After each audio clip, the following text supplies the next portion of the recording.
I clutch my water glass too tightly as my mother slides a thick cream-colored envelope across the dining table. On the front, the Bennett family crest gleams in gold because apparently my sister cannot have a birthday invitation without an elaborate wax seal. Aren't they beautiful? My mother beams, watching Sloane hand the envelopes around. According to the calligrapher, it was the most elegant design she had produced all season. My father clears his throat, chest swelling with pride. He reminds everyone that he secured the grand ballroom at the country club, calling in a personal favor from Noah Caldwell. For my princess turning 30, only the finest will do. Sloane squeals, tossing her glossy blonde hair over one shoulder. I already have 150 guests confirmed, and that's before sending these out.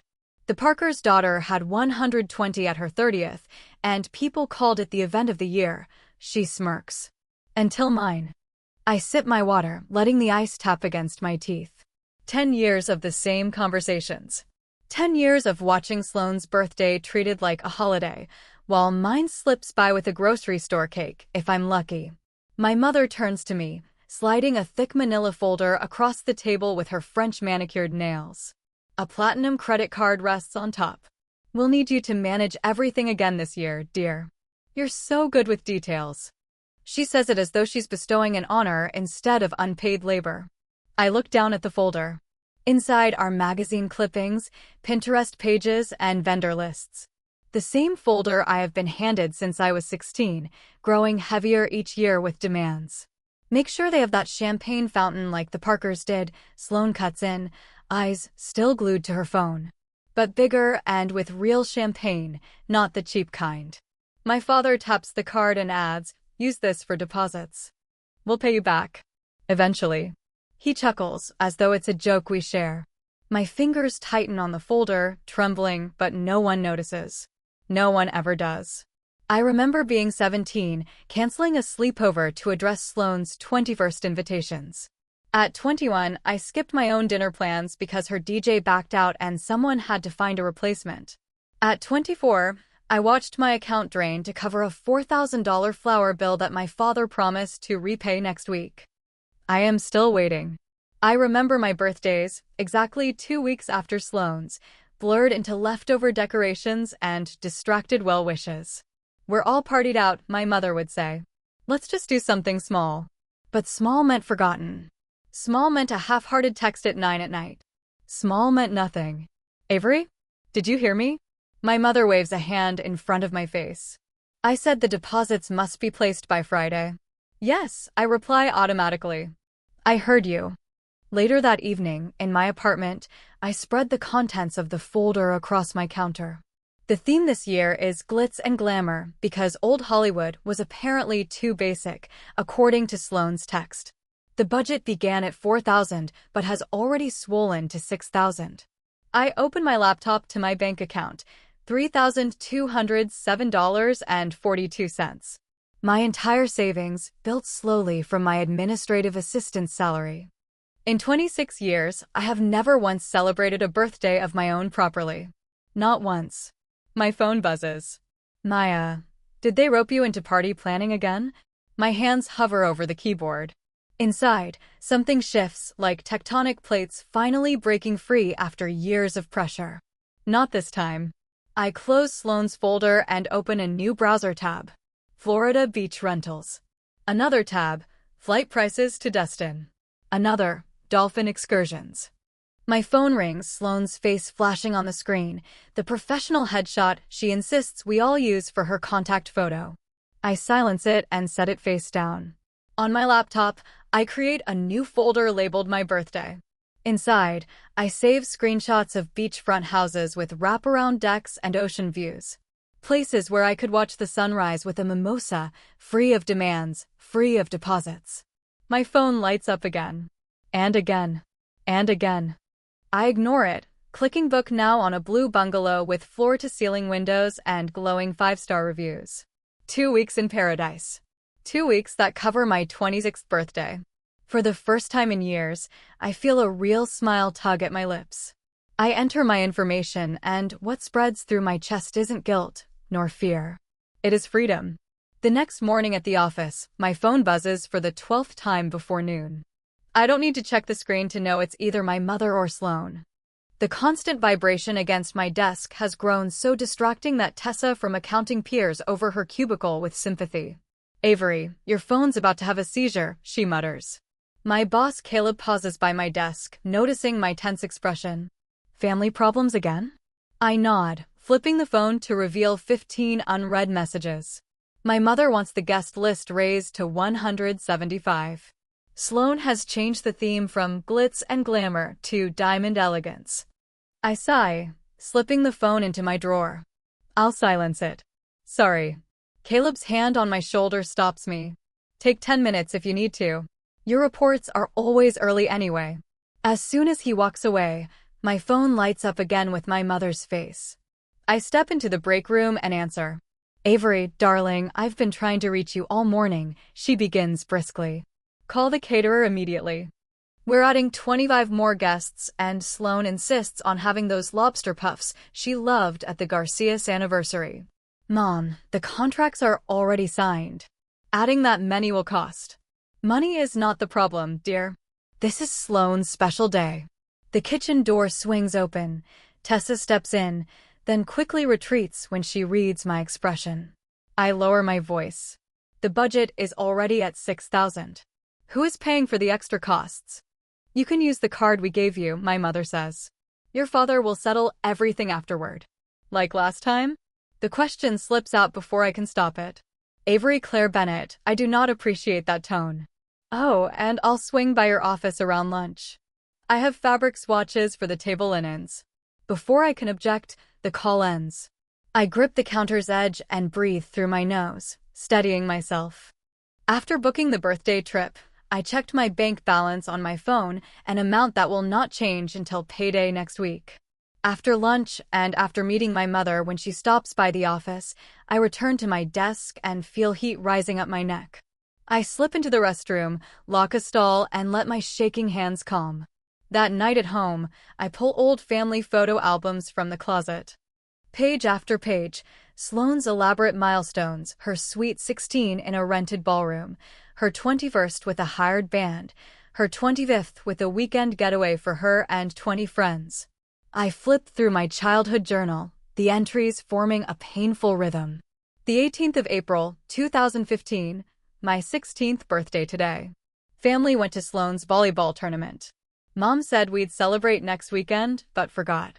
The 18th of April, 2016, no one remembered again. Dad handed me $20 when I mentioned it at dinner. The 18th of April, 2017, Maya brought cupcakes to school. At least someone remembered. I snap the journal shut and text Maya. "Remember that Florida plan we discussed? I've booked it for my birthday, this time for real. I have had enough." Her reply appears instantly. "Finally. It is about time you did something for yourself." I am in. For the first time in days, I smile. 2 hours, and half a bottle of wine later, Maya sits cross-legged on my living room floor with her laptop open. "So you're really doing this?" She gestures at my screen where the Blue Beach bungalow reservation confirmation glows. "Just vanish for your birthday and let Sloane's party implode?" I nod, pulling up the fake vendor contracts I have been drafting all evening. I have already emailed my parents confirming everything is on schedule. They trust me completely. They truly have no idea who they are dealing with. Maya lifts her glass. "To the real birthday girl." The next morning at work, Ethan from accounting leans on my cubicle wall. "Got a minute?" In the break room, he shows me his phone. He heard about Florida from Maya. He has airline miles expiring. How about a first-class upgrade for the birthday girl? Tears prick unexpectedly. "Ethan, you do not have to.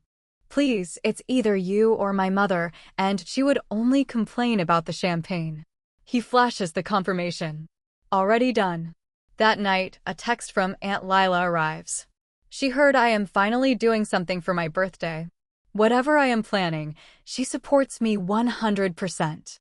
Tell her if I need anything. An hour later, Maya, Ethan, and Nora send their tickets. We are all going together. The contrast between their real care and my family's exploitation feels like stepping out of shadow into sunlight.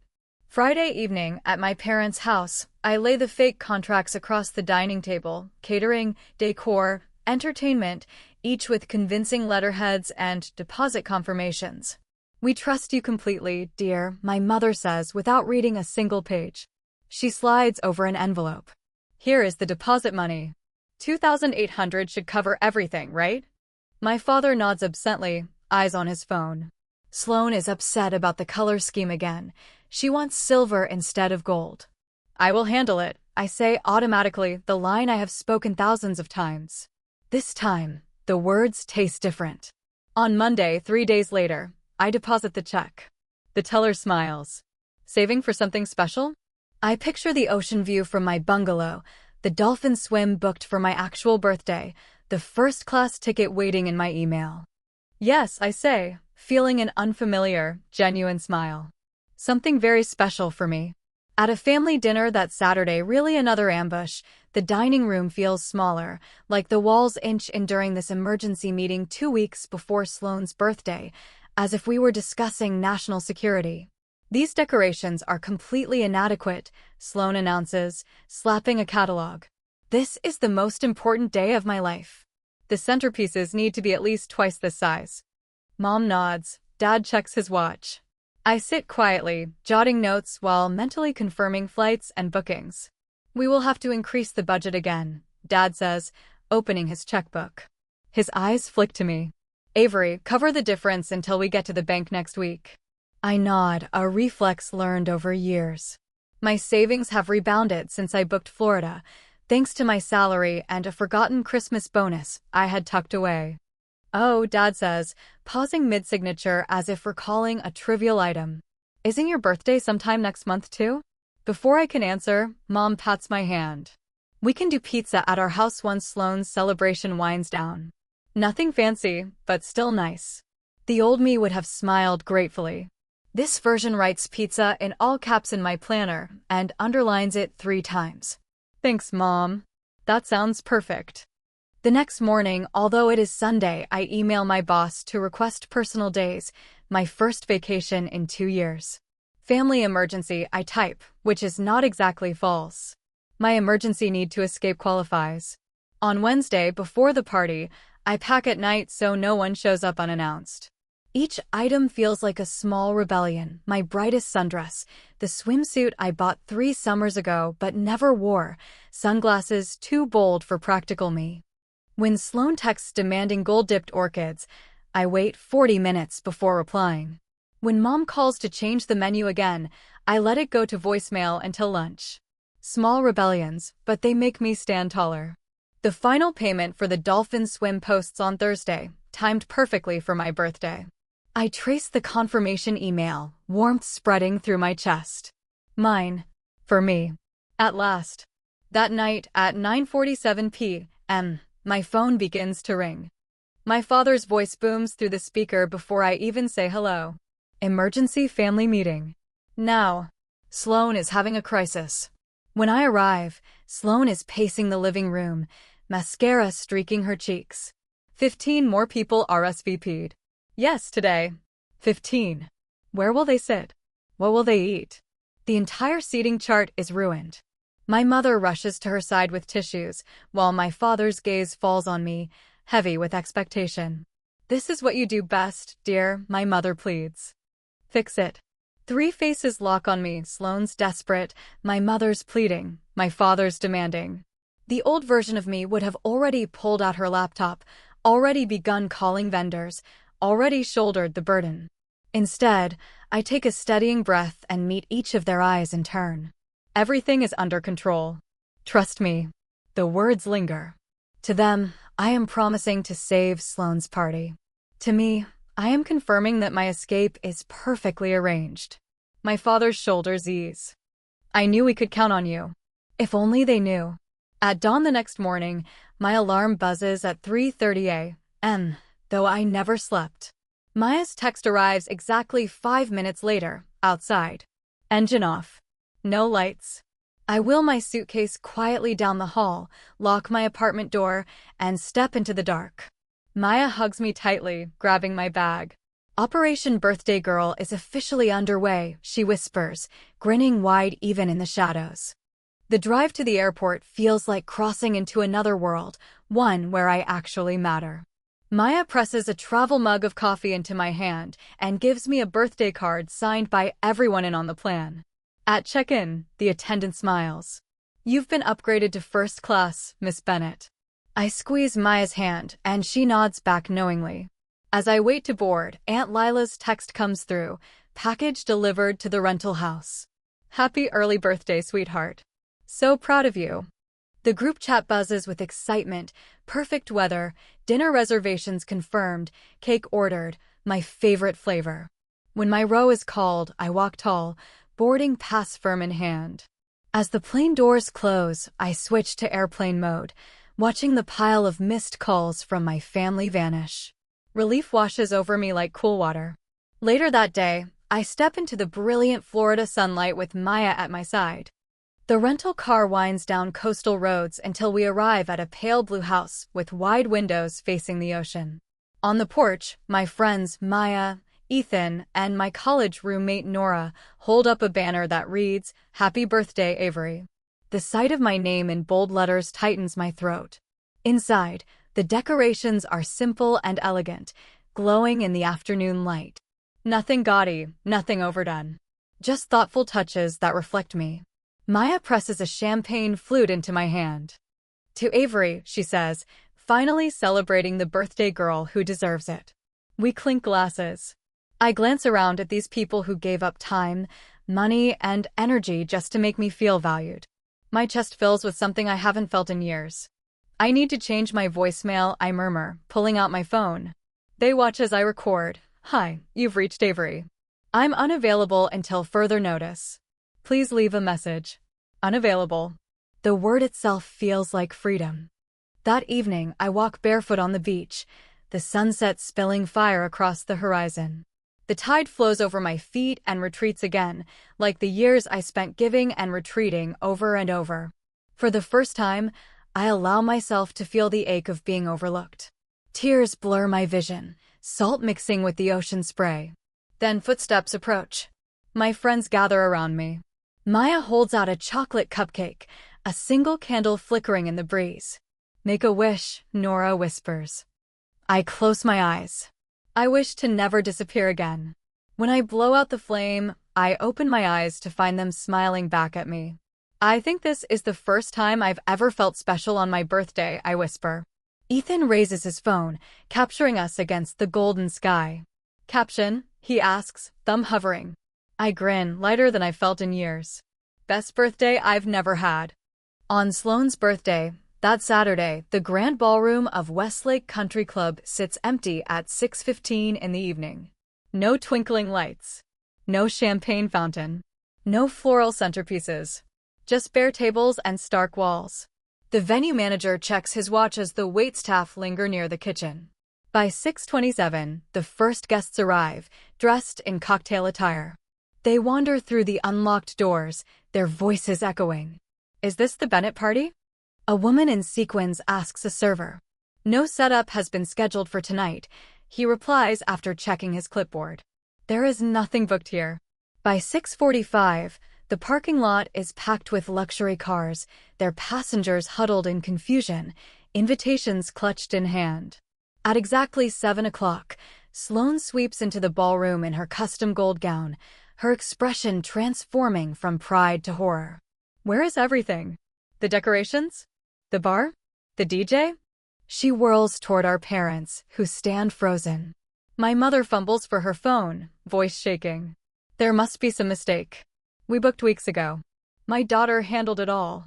The venue manager shakes his head, tablet in hand. "I'm sorry, Mrs. Bennett. There is no record of a reservation tonight. No deposits were ever made." My father steps forward, reaching for his wallet. "This must be a misunderstanding. I can pay whatever is needed." The manager remains firm. "Sir, we are fully booked tomorrow with a wedding. We have no staff here tonight, no catering arranged, and no decorators scheduled. There is nothing available." "It isn't my fault, Dio." The venue manager's final words echo as Sloane storms out into the parking lot, mascara streaking in black rivulets down her flushed face. She screams into her phone, "Avery, answer your damn phone. What have you done?" Over and over she stabs at the screen, but each call drops to voicemail. Inside, my mother paces among the bewildered guests, phone glued to her ear. "Avery, this is your mother. Call me right back. Your sister's party there's been some kind of, just call me, please." Her voice cracks before she ends the call and redials immediately. "Maybe she's had an accident," my father mutters, loosening his tie as sweat beads across his forehead. "Should we call the hospitals?" I posted the invitations on my story last week, Sloan wails, as friends pat her awkwardly on the shoulder. "Now everyone will know my birthday is ruined." My mother straightens herself and addresses the crowd. "We'll move the celebration to our home. Please follow us there." But the damage is already done. Guests drift toward their cars, muttering excuses about babysitters and early mornings. By 8:30, Sloan slumps on our parents' couch, scrolling furiously through her phone and sobbing again. Tori already posted about this disaster. It's everywhere on Instagram. Meanwhile, in Florida, I lie face down on a massage table as gentle hands work the knots from my shoulders. Through the open windows, waves crash softly on the shore. I haven't touched my phone in hours. "Best birthday gift ever," I murmur as the masseuse presses into a stubborn knot between my shoulder blades. In the beach house kitchen, Maya screens my calls, declining the 20th attempt from my mother. Still nothing, she tells Ethan and Ivy, who are assembling a breakfast tray of fresh fruit and mimosas. "Should we show her any of these?" Ethan asks, holding up my buzzing phone. Maya shakes her head. "Not yet. This trip is for her." When my actual birthday arrives days later, I stand with a mimosa at sunrise, the sky ablaze in orange, sea spray in my hair. Maya snaps the photo. "Caption?" she asks, handing me her phone. I pause. 26 years later, finally celebrating me. Hashtag my birthday my way. Within an hour, comments flood in. Coworkers, school friends, even distant relatives. "You go, girl. About time. Wait, isn't this when your sister's big party was supposed to be? I've never seen you look this happy." Aunt Lila's message sits proudly among them. "So proud of you for putting yourself first. Happy birthday, sweetheart." That afternoon, after swimming with dolphins, I scroll briefly through Sloane's profile. A tear-streaked selfie with the caption, "Worst birthday ever." Underneath, a cascade of sympathy. Her replies tell their version. My selfish sister abandoned her duties and sabotaged everything after we trusted her. By evening, my phone shows 60 missed calls, 120 texts, and a flood of social media alerts. My friends exchange worried glances as I skim through the first cruel messages from my family. "Ready for birthday cake?" Ivy interrupts, sliding a small chocolate cake topped with a single glowing candle toward me. Ethan captures the moment, me smiling in front of the flickering light, the ocean sunset blazing behind. Caption? Maya asks again. I study the photo, the happiness in my eyes unmistakable. Just worth the wait. As I post it, a notification pops up from Paige, a girl I haven't spoken to since high school. "I always wondered why your family treated you differently. Good for you, Avery." I power down my phone, slide it into a drawer, and push back from the table. "Let's go swimming," I suggest. Laughter follows as we race toward the moonlit waves. Whatever storm is brewing back home can wait. Tonight is mine. The day my trip ends, as the plane touches down, my phone erupts like a storm. Notifications cascade across the screen. 3 voicemails from my father, 7 texts from my mother, and 1 furious email from Sloan in all caps. I brace myself and listen. "You've destroyed this family." My father's voice trembles with fury. "Come home immediately and fix this." My mother's words cut sharper. "How could you embarrass us like this? Everyone is talking." Sloan's email runs paragraphs of blame, ending, "You ruined the most important day of my life. I'll never forgive you." Only Aunt Lila offers comfort. "They're planning an ambush when you get home. Stay strong, sweetheart. You did what you needed to do." In the airport bathroom, I stare at my reflection as Maya's voice plays through my speakerphone. Remember why you did this. You deserve to be celebrated too. I matter too, I whisper to the mirror, shoulders lifting. No more invisible daughter. I repeat it louder, stronger. An older woman at the sink beside me nods approvingly. An hour later, in the back of an Uber, the driver glances at me in the mirror. Whatever you're heading into, you look ready. I clutch my beach tote tighter. I hope so. At my apartment, the key turns in the lock, but the door pushes open before I can. They're already inside. My mother sits rigidly on the sofa. My father paces by the window.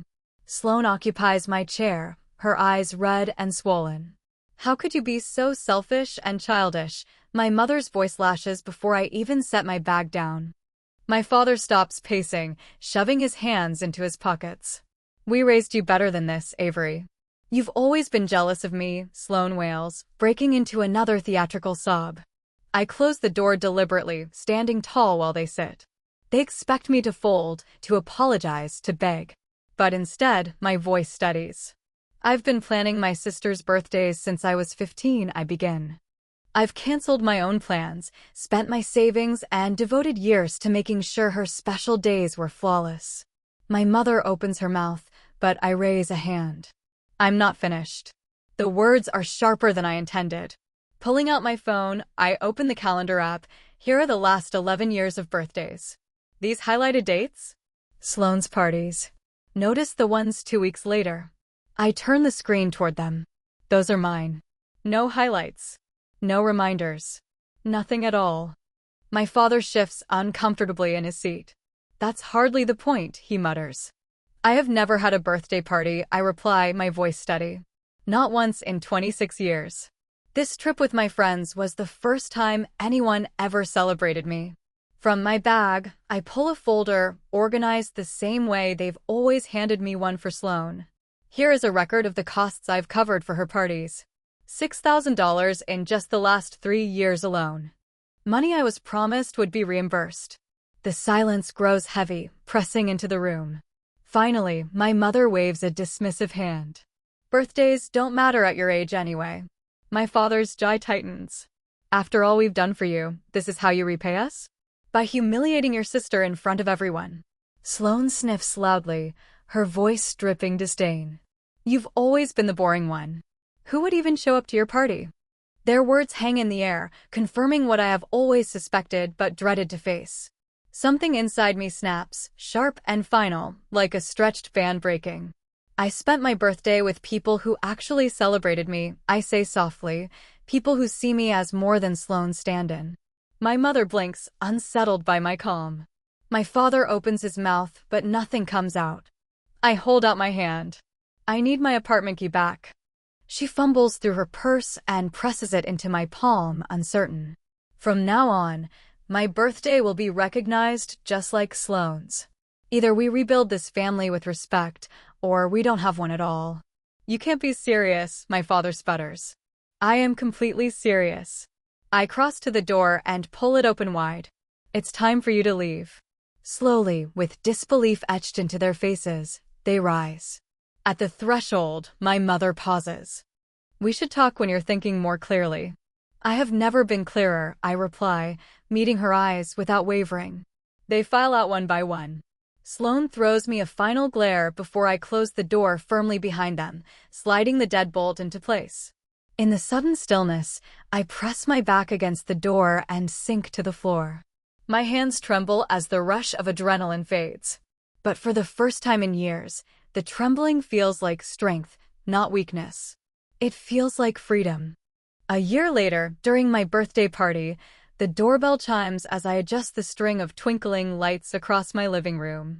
What was once a plain apartment now glows with vibrant colors, sunny yellows, and coral accents that the old version of me would never have dared. I run my fingers over my new haircut, shorter with caramel streaks framing my face. Birthday girl.